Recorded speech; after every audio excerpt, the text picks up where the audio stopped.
You're watching TVC News at 10.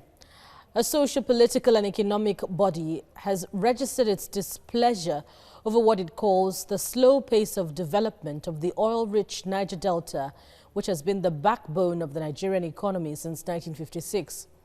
Calling for the completion of the forensic audit on the Niger Delta Development Commission (NDDC), the Niger Delta Activist Group and Excellent Leadership Foundation is, however, pleased with President Buhari's desire to develop the region.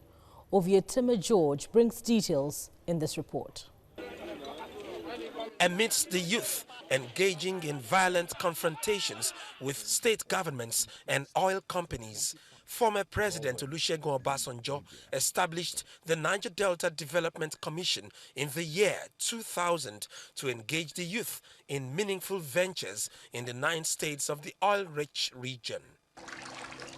Instability of administrative leadership has plagued the NDDC since its establishment, while the region suffers from environmental degradation and lack of infrastructure development.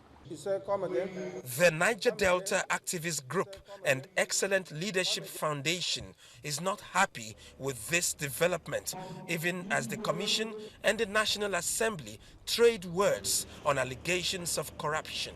The President have not, as a matter of fact, commissioned any project in this region for the past 5 years because of constant political blackmail. President Buhari ordered a forensic audit of the commission, which could possibly indict past administrators, notable politicians, and some present senators who have eaten fat on the commission.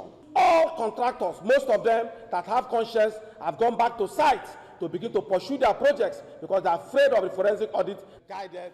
Members of the group are not opposed to a probe by the National Assembly, but want the status of leadership maintained in the NDDC. Professor Kerepade Ponde should be made a substantive managing director of the NDDC to ensure that his good work is effectively carried for the betterment of the region. I want to also use this forum to first of all congratulate the President for extending his tenure to December 31st this year. And with all good works done, I believe that his tenure will be extended further. A cloud of uncertainty hovers over the development of the Niger Delta, while a coordinator is yet to be appointed into the office of the Presidential Amnesty Program. The 2019 budget of the NDDC is in danger of not being implemented. Ovietima George, TVC News, Yenagoa.